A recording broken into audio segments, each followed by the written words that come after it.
शहर से कुछ दूरी पर बसे एक मोहल्ले में रुचिका अपने हस्बैंड के साथ रहती थी। उसके ठीक बगल में एक बुजुर्ग व्यक्ति अकेले ही रहा करते थे, जिन्हें सब दादाजी कहकर बुलाते थे। एक बार मोहल्ले में एक पौधे वाला आया। उसके पास कई किस्म के खूबसूरत हरे भरे पौधे थे। रुचिका और दादाजी ने बिल्कुल एक तरह का पौधा खरीदा और अपनी अपनी क्यारी में लगा दिया। रुचिका पौधे का बहुत ध्यान रखती थी। दिन में 3 बार पानी डालना, समय समय पर खाद देना और हर तरह के कीटनाशक का प्रयोग कर वह कोशिश करती थी कि उसका पौधा ही सबसे अच्छा ढंग से बड़ा हो।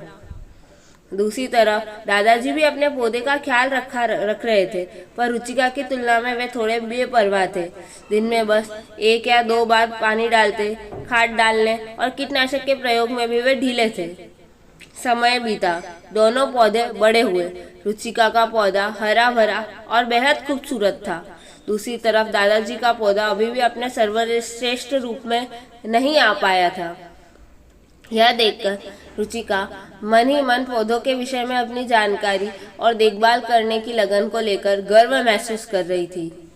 फिर एक रात अचानक ही मौसम बिगड़ गया। हवाएं तूफान का रूप लेने लगी, बादल गरजने लगे और रात भर आंधी, तूफान और बारिश का खेल चलता रहा।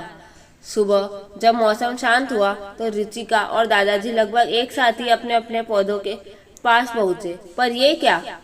रुचिका का पौधा जमीन से उखड़ चुका था, जबकि दादाजी का पौधा बस एक और जरा सा झुका भरा था। ऐसा क्यों हुआ दादाजी? हम दोनों के पौधे बिल्कुल एक तरह के थे, बल्कि आपसे अधिक तो मैंने अपने पौधे की देखभाल भी की थी।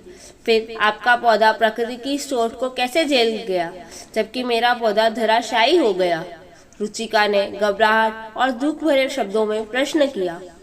इस पर दादाजी बोले, देखो बेटा, तुमने पौधे को उसके ज़रूरत की हर एक चीज़ प्रचुरता में दी, इसलिए उसे अपनी आवश्यकता पूरी करने के लिए कभी खुद कुछ नहीं करना पड़ा।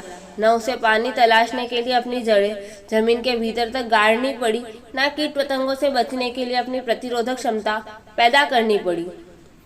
नतीजा ये हुआ कि तुम्हारा पौधा बाहर से खूबसूरत हरा भरा दिखाई पड़ रहा था, पर वह अंदर से कमज़ोर था और इसी वजह से वह कल रात के तूफान को झेल नहीं पाया और उखड़कर एक तरफ गिर गया।